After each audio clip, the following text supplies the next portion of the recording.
High, কিছুদিন আগে তোমাদের সাথে আমি বেশ কিছু গোলাপ গাছের ভিডিও শেয়ার করেছিলাম। যে গাছগুলোয় ফুল ফুটেছিল সেই গাছগুলো তো শেয়ার করেছিলামই, বাকি গাছও যদি ফুল ফোটে অবশ্যই শেয়ার করব। তার আগে চলো গাছগুলো লাগানোর ভিডিওটা তোমাদের সাথে শেয়ার করে নিই। এই কালারটা দেখছো, একদম অপূর্ব কালার, আমার ছাদ বাগানে নতুন। সাদা ফুলটাও রয়েছে, একদম অপূর্ব। কুড়ি রয়েছে ভীষণ মোটা, ফুল ফুটলে তো তোমাদের সাথে দেখিয়েছি। আর এই দুটো ফুল রয়েছে, এই দুটো আমার নয়, কমলা এবং একটু পিঙ্ক কালার টাইপ। চলো এই গাছগুলো সমস্তটাই টবে বসানো যাক। প্রত্যেকটি মাটির টবে বসানোর চেষ্টা করছি, কারণ গোলাপ গাছ কিন্তু প্লাস্টিকের টবের চেয়ে মাটির টবে ভীষণ ভালোই গ্রোথ নেয়।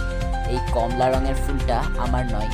চলো তবে দেখে নিই মাটিটা কিভাবে রেডি করলাম। মাটি, গোবর সার, কাঠের গুঁড়ো আর হাড়কুচি, এই কয়েকটি মিশ্রণেই ভালোভাবে মিশিয়ে নিয়ে এই সমস্ত ফুল গাছগুলোর মাটি আমি তৈরি করেছি। পরে একটু বালিও দিয়েছিলাম, তোমাদের সাথে দেখাতে ভুলেই গেলাম। চলো সমস্ত গাছগুলো লাগিয়ে নিচ্ছি। প্রত্যেকটা ভিডিওর ক্লিপ নেওয়া হয়নি, তাই তোমাদের সাথে খুব ভালোভাবে এর রিপোর্টিং ভিডিও শেয়ার করা হলো না। পরে কোনো একদিন আবারও শেয়ার করা হবে। আজকে ভিডিওটি এখানেই শেষ করছি, আবারও দেখা হচ্ছে পরবর্তী কোনো ভিডিওতে।